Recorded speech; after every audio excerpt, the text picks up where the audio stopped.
Assalamualaikum warahmatullahi wabarakatuh. Bismillahirrahmanirrahim. Alhamdulillah wassalatu wassalamu ala Rasulillah wa ala alihi wa sahbihi wa mawalah. Yang saya kasihi sidang pendengar yang budiman, hari ini insya-Allah kita akan membaca dan meneliti satu hadis Nabi sallallahu alaihi wasallam yang memberi makna dan pengertian yang besar dalam pembentukan sebagai seorang muslim yang sejati. Hadis daripada Abi Dzar radhiyallahu taala anhu. Qala lin-nabiy sallallahu alaihi wasallam, la tahqiranna minal ma'rufi syai'an walau an talqa akhaka biwajhin taliq. Hadis riwayat Muslim.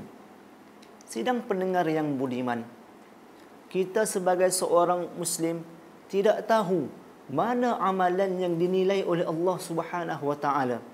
Kita juga tidak mengetahui mana benda, mana amalan yang mendapat perhatian di sisi Allah Subhanahu wa taala.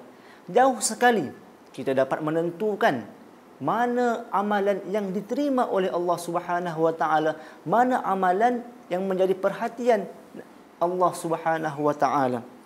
Oleh kerana itu, jangan sesekali kita menghadkan mana-mana kebaikan yang kita nak lakukan.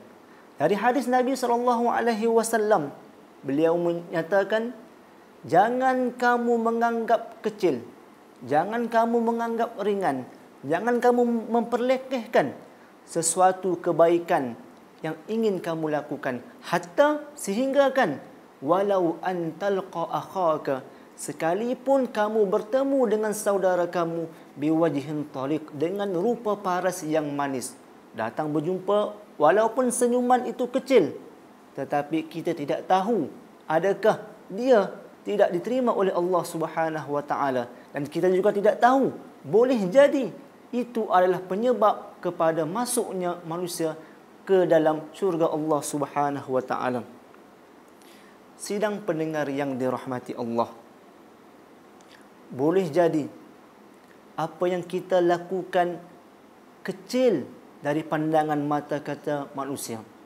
Boleh jadi amalan yang kita lakukan dipandang biasa oleh mata kaca makhluk.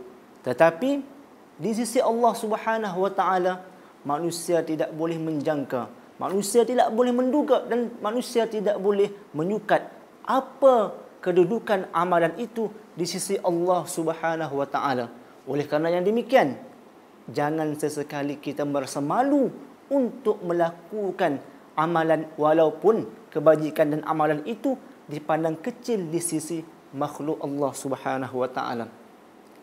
Hadirin pendengar yang budiman, yang ingin menerima amalan itu Allah, yang ingin memberi ganjaran itu Allah, dan yang ingin memberi pahala itu juga adalah Allah.